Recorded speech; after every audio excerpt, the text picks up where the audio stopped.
ए बाबा तने को चुनरी देवे बबुआ गमछी बा तने का साड़ी भाई गमछी देवे है ना।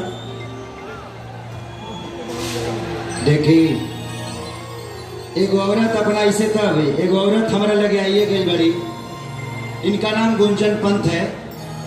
आप लोग एक जोरदार हल्ला करके ताली बजाइए इनके स्वागत के लिए। I love you. एगो औरत बेचारी अपना पति से यही देवघर में आई बड़े कहती है, थोड़े देर के लिए मैं भी आपकी बहन बन जाती हूँ। मान लीजिएगा कि मैं भी वही हूँ जो आप हैं, थोड़ी देर के लिए। ये भक्ति भाव है। एक औरत अपने पति से क्या कह रही है कि सुनले बानी ये राजा कि वहां सब कुछ मिलेगा,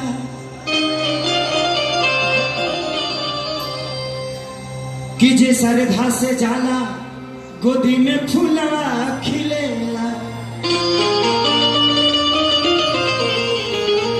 तने को बढ़ाओ तो बाबू।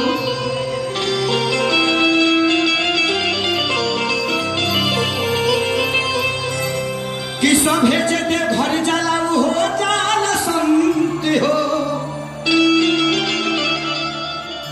कि बाबा के दरबार में आइल बाड़ी देखो ना गुंजन पंत हो।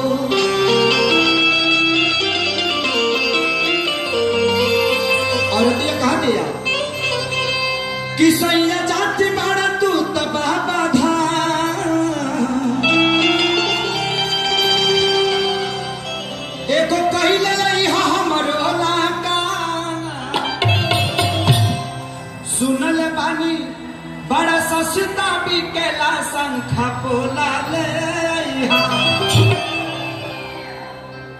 और दिया कहा दिया 1 2 1 2 3 4।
कि देखो हमको साइज का पता नहीं चलेगा, ये भी बता दो कि साइज कितना आता है।